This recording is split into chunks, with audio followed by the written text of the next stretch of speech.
Bismillahirrahmanirrahim. Assalamu alaikum warahmatullahi wabarakatuh. சகோதரர் என்.எம். அமீன் அவர்கள் கேட்டுக்கொண்டதற்கு இணங்க என்னுடைய உரையை சிங்களத்திலோ அல்லது ஆங்கிலத்திலோ வழங்க முடியுமா என்று கேட்டிருந்தார். ஏனென்றால் அமைச்சர் இங்கு இருக்கின்ற காரணத்தினால் சில விடயங்களை அவருக்கு சுட்டி காட்ட வேண்டிய தேவை இருப்பதனால் அந்த வகையிலே நேரம் கருதியும் என்னுடைய உரையினை நான் எழுத்திலே அளிக்கை செய்வதற்கு விரும்புகின்றேன். இருந்தாலும் கூட உரை முடிவிலே தமிழிலே ஒரு சுருக்கத்தை வழங்குவதை நீங்கள் யாரும் ஒரு குறையாக எடுத்துக்கொள்ள மாட்டீர்கள் என்ற பணிவான வேண்டுதலோடு நான் என்னுடைய உரையை ஆரம்பிக்கலாம் என்று நினைக்கின்றேன்.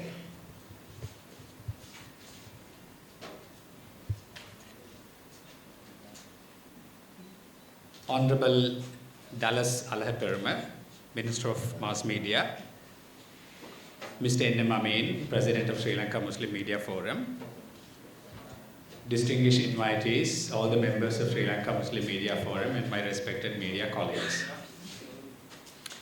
It is my pleasure to have been invited to deliver this keynote speech on the topic of the media and future of Muslims in Sri Lanka on the occasion of 25th Annual General Meeting Assembly of Sri Lanka Muslim Media Forum. First of all, I must congratulate Mr. Amin and his team and the executive members and all those who have been supporting Sri Lanka Muslim Media Forum for their extended journey of 3 decades in advocating for free media, rights and freedoms of Sri Lankan journalists, including the journalist of Sri Lankan Muslim journalist. It is equally important that we have Honorable Minister Dallas Alahaperma with us today because he has been a journalist. He has been someone who is of the view that the rights and freedom of journalists in Sri Lanka should be protected. Despite we have been hearing that there is no rights for journalists, it's just some privileges. When the topic was first proposed by Brother N.M. Amin, I started questioning the importance and the relevance of Muslims, media, and the future of Muslims in Sri Lanka. I will not attempt to answer this question here today. Rather, I would like to understand the question. In doing so, I wish to share 2 short stories. The first story was about a lead news that was published in a daily newspaper in Sinhala. On May 25th, 2019, the title of the lead news goes as උතුරුමැදින් ඇල්ලූ Zahran කල්ලි පස් දෙනාගේ බැංකු ගිණුමේ කෝටි 100ක්. On the same day, news.lk, Sri Lanka government's official website, reported the same news as 5 NTJ sympathizers arrested in Horobatan. The same news reported on 28th May in English newspaper owned by the same company as Horobatan suspected remanded. The news appeared in Sinhala daily newspaper which stated that, quote, police has spoken to newspaper confirmed the fact that there were 100 crores of money in the accounts of 5 Muslim suspects who seem to have some sort of a connection with Zahran.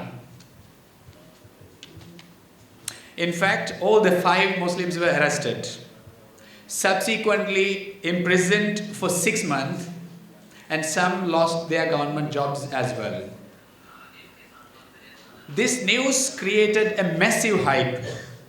I noticed most of my single friends also responded this very vocally, probably with the same disappointment. During the same period, we also heard terms like මුස්ලිම් ජාතික, මුස්ලිම් පල්ලි අසල, මුස්ලිම් ගම්මාන, ඉස්ලාමික ආගමික සිද්ධස්ථාන, ඉස්ලාමික ආගමික දහම් පාසල, etc. in the news stories published by large number of broadcast media. On top of this, military operations in Muslim villages were dramatized, horrified, sensationalized through live broadcast, which portraying Muslim community as a threat to the national security. During this time, two young journalists, one of them is Sinhalese and the other young boy is a Muslim journalist, they work together. I should mention their name, Nirasha Piyawadani and Shabir Muhammad, young journalists, investigating this story. Let me share the findings. Let's briefly revisit the claim that 5 had 100 crores of money in their bank account. It was discovered that one of the suspects did not even have a bank account for his life. Another person who had taken a housing loan, he was halfway through making his house. Very sadly, another person who was a school teacher who had been using broken share in place of a commode, since he met an accident, he could not afford to pay a proper facility. In presenting this case, I am only looking at the role of media. I would like to draw your attention on following facts. The suspects were arrested on 24th. The news is published on 25th. And they were produced to magistrate on 22nd May. It is clear that the news was published before a verdict was given. And even a police level basic inquiry is being completed. Right? The journalist who wrote this investigative story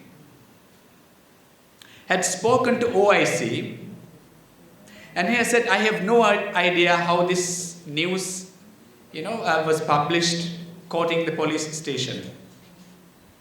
The area correspondent who wrote this news maintained that he wrote the story based on the information given by the police station. When questioned, the chief editor stated that he could not fact check the information. And I do not want to say what else he said to the reporter. And I looked at the picture of the suspect which was published in the newspaper.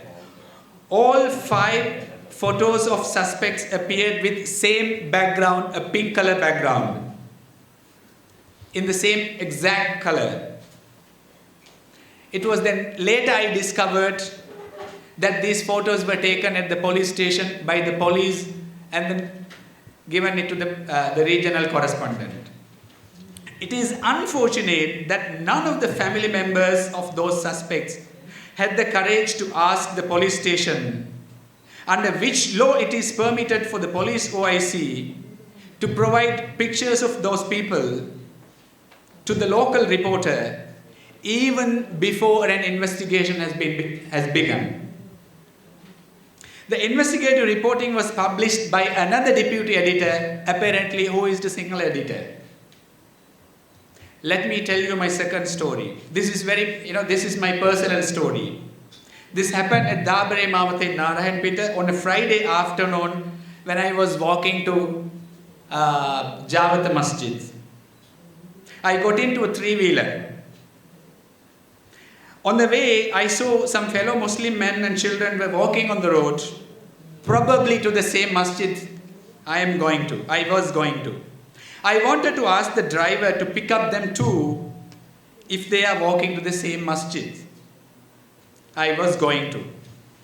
Before I could do so, the driver slowed down the 3-wheeler, shouted harshly, yelled them, and said, "Mun nisa thamai me ape ratata mehema deyak wela tiyenne mahaththayoo." And he kept on saying, "Tambilawa nak kisima welawaka viswasa karanna bෑ mahaththaya." And he was, I was with him and he was driving to Jawata Masjid. And then he said, we should kill these people. I did not react. When we were passing Malalasekara Mawatha, we met some Muslims going in their own vehicles. And then he was very impatient. And he said, see, megullu palliyata yana widiya balanna. Palliyata gihilla igana ganna dewal walin thamai me bomb gahala tiyenne. Then I saw a young elderly person going with the young children and then said, see, these are ISIS people. I felt extremely uncomfortable, not because what he was been saying to me, but rather because I was afraid of what would happen if he realizes that I am also a Muslim person. I prayed, came out of the masjid. The usual crowd was there. Among them, I felt someone was holding my hand. And I realized the same driver. And he said, sorry, sir. Can you guess what else he said? Sir, බහැලා ගියයින් පස්සේ මට හිතට ටිකක් හොඳ නැහැ. හැමෝම කියන විදිහට මම කිව්වා සර් බහැලා පල්ලියට ගියයින් පස්සේ මම සර්ව ෆලෝ කරා. ඊට පස්සේ තමයි මට තේරුනේ සර්වත් මුස්ලිම් කියලා. කොච්චර වුණත් මට සෝරි කියලා වචනයක්වත් නොකියා මට හයර් එකට යන්න හිත තිබ්බේ නෑ මහත්තයා. කියලා he was waiting Friday. Now we've discussed about two characters, the chief editor and the three-wheeler. I have 5 questions. Based on how journalist and the three-wheel driver acted, is it fair to assume that this is a problem of few individuals? Can we generalize this behavior to a larger Buddhist community in Sri Lanka? Is it fair to assume that these people are reacting in a certain way? It is because of their religion? It is fair to assume all the people who promote hate speech in social media or maybe in mainstream media or any other platforms are racist? No. My last question is, if so, then what is the root cause of all these problems? Are we going to fight with individuals? Right. In my view, I make it very fast. It is a system. It is a system that must be questioned. Muslims and Sinhala community have been victims of an invisible political project. This is my personal view. It is the project that requires a lot of discrimination, hate speech, misunderstanding, insulting, intolerance toward each other's community. Media does not have much freedom within the system. In a way, media is also a victim of the same political project I was just describing. Most media outlets promoted narratives that Muslims are trying to control economy, Muslim population growth is threatening Sinhalese, Muslim restaurants, all that we know. I'm not going to keep on saying. Several TV programs were aired to establish that Islam is oppressive to women, promoting extremism, violence, and Islam preaches intolerance against non-Muslims and all that. We've heard a lot. But we don't want to repeat of that, what we heard. Now, what is the outcome? Anti-Muslim rhetoric, fake news, hate speech against Muslims have been normalized. Okay? Muslims are pushed to think that their voice is not heard, not represented, not included adequately in the media. Thousands of young minds, this is from both the communities or from all the communities, have developed mistrust, misunderstanding, and they have lost confidence. A large number of Muslim youngsters are carrying the memory of wounds of destructions from April 21st. The ethnic egoism has become a key factor in all the level of our social life. And one of my colleagues whose name is Ashoka Darshan, probably you all know, who's a senior journalist, and when I was talking to understand his perspective of this keynote speech of my draft, and he said, Muslim lata viruddhava podi kopi kadayak kariya ekata business එකක් තියෙයි. මොකද මිනිසුන්ගේ මනස එහෙම විකෘති වෙලා තියෙන්නේ මේ මාධ්‍ය සදාචාරය නිසා. To some extent I agree, to some extent. We need to understand the system under which all of this happening. Having said that, I also wish to note that Muslim community as a whole has failed to create critical minds with capacity to resisting extreme ideologies. There is no problem in how Islam teaches peace and coexistence, but there is a serious problem on how the teaching of Islam is being taught at various levels. I know that Media Forum has been lobbying for a separate media for Muslims, but I have never seen any blueprint or a strategic document on that for the last 25 years. Sorry to say that. As someone who had studied growing nature of Sri Lanka's media landscape and ecosystem in depth, it is my personal view that media with religious identity cannot fix all the problem that we are facing, especially when media itself has become part of the problem. It is important to understand as to why media outlets continue to support anti-Muslim sentiments. If Media Forum is still adamant in their demand, it will be important to understand this. The problem of poor portrayal of Muslims in Sinhala media is not entirely a media problem. It is partly a global order that is pushing a different agenda, and I am not willing to talk on that today. Secondly, there is a serious problem on how growing news media and information ecosystem is understood by Media Forum. Let me refer a study done by Verite Research together with Reporters Without Border confirm that the media ownership in Sri Lanka remains in the hands of very few. More than 75% of the market share of broadcast media is controlled by 5 people in Sri Lanka. Either they are in power, or in politics, or in business. We have a larger network of the state broadcaster who is tremendously influenced by the government in power. Here I meant to say not only the existing government, it's the common norm. I wish to refer two more studies very quickly. There was a study done by Nalaka Gunawardana, Rebuilding Public Trust. And the other study, Media Sustainability Index, that was published by International Media Research and Exchanges Board. Conclusion. Both the studies have observed that the media in Sri Lanka is finding it difficult, especially during the COVID time. It is extremely difficult to grow as a self-sustaining independent media.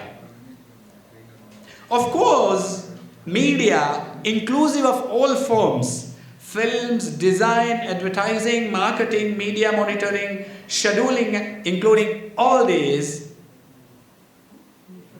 makes 150 billion annual revenue. So which is 1% of our GDP, which is quite a lot of money. Thirdly, we should understand that the concept of free media, I'm seeing Mr. Dodawata is also here, to a larger extent is not in existence. I'm sorry to say that. I would like to quote Dr. Kalinga Senaviratne, who's a media scholar living in Australia, who wrote a publication called Myth of Free Media and Fake News in the Post-Truth Era. He argues that free media is a myth and that the media no longer capable of protecting the citizens from the abuse of governments. This is a subject that requires a long debate. We have seen similarly, truth that is constructed in the media has become also a problematic reality. We know how media fabricated the fiction of Dr. Shafi, becoming juries and lawyers and judges and experts and whatnot. At some point, media reported that government provided salary to Zahran, quoting some members of MPs. And this was extensively discussed in the parliament and social media sphere. Later, the same media reported the allegation was simply not true. Sri Lanka Muslim Media Forum should take into account the fact that the digital technology, media convergence, social media, and the excessive use of smartphone, it's more than 130% now, 22%, changed how media traditionally operates in our country. At present, every citizen with a smartphone has become a media outlet. Media ethics has been massively challenged.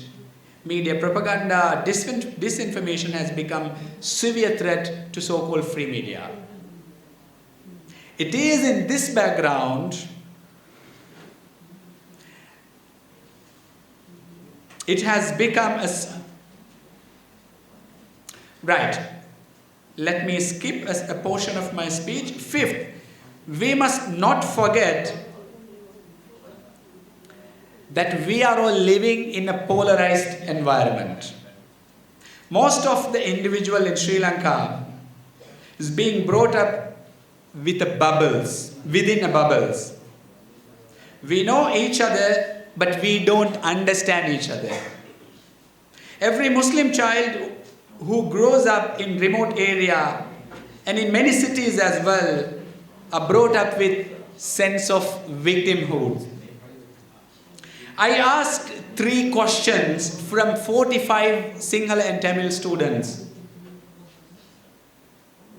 What is the name of the Prophet, peace be upon him, his father's name?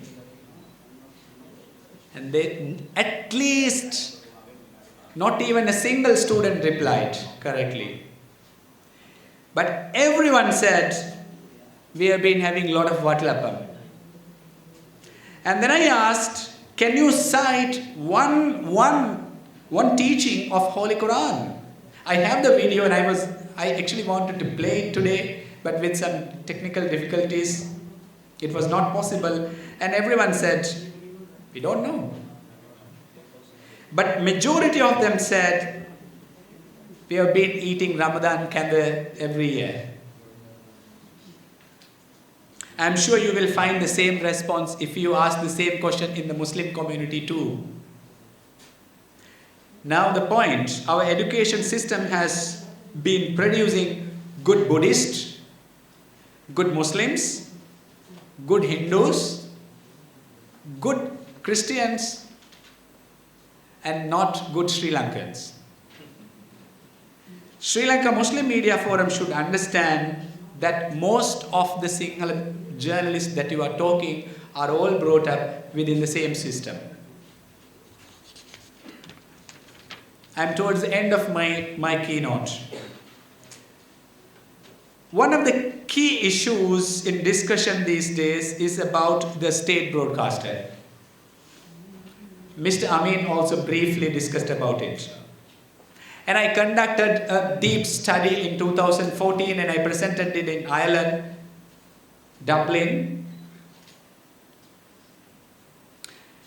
According to my own findings and on my studies, and I say this, and I'm seeing Mr. Mana Makil, our forefathers who had been working tirelessly in the past to build this service. The Muslim service has lost its potential, capacity and commitment to shape culturally sensitive Muslim minds.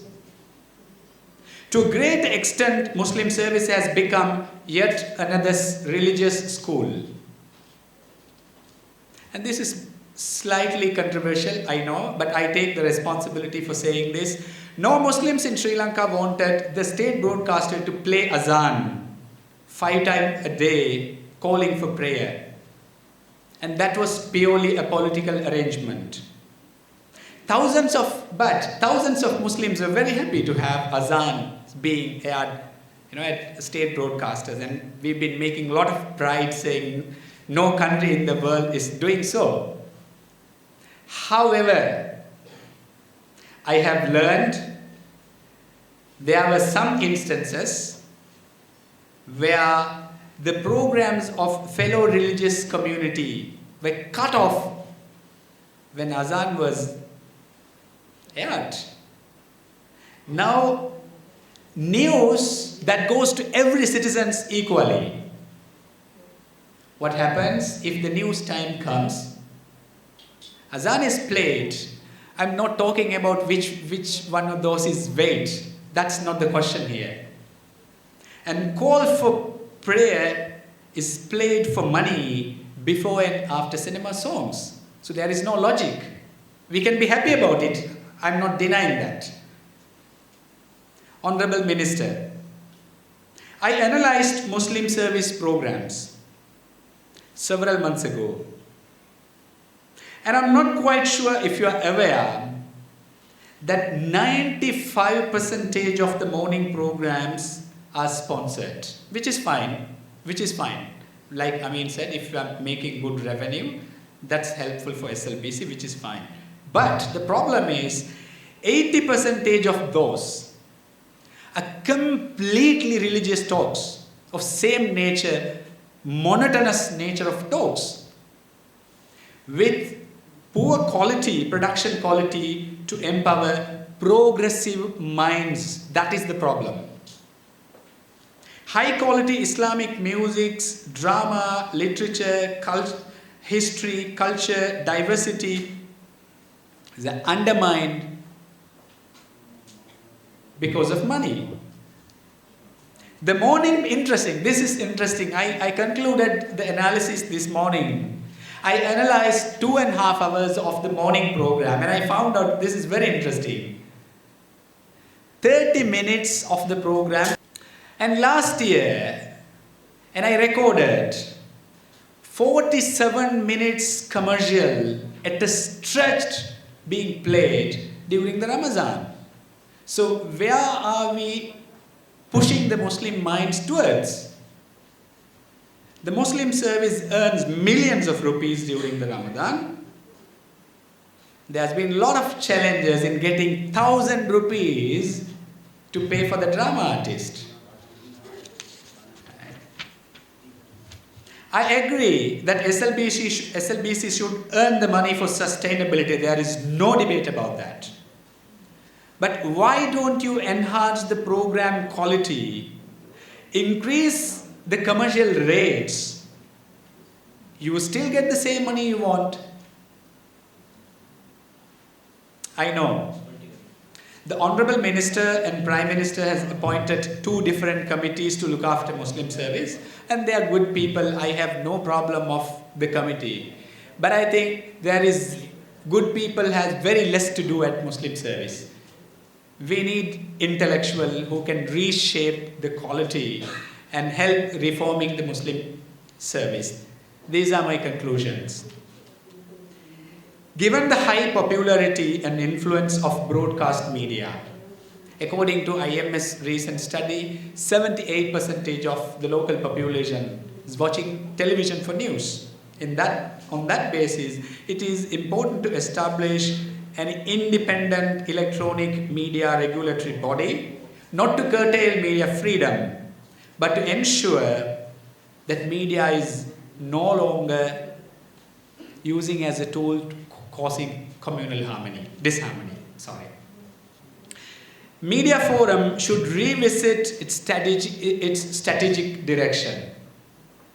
There is no solution in isolation, and there is no solution in alienation. It is vital to work within the same media system. It is important to work closely with fellow journalists from all ethnic backgrounds.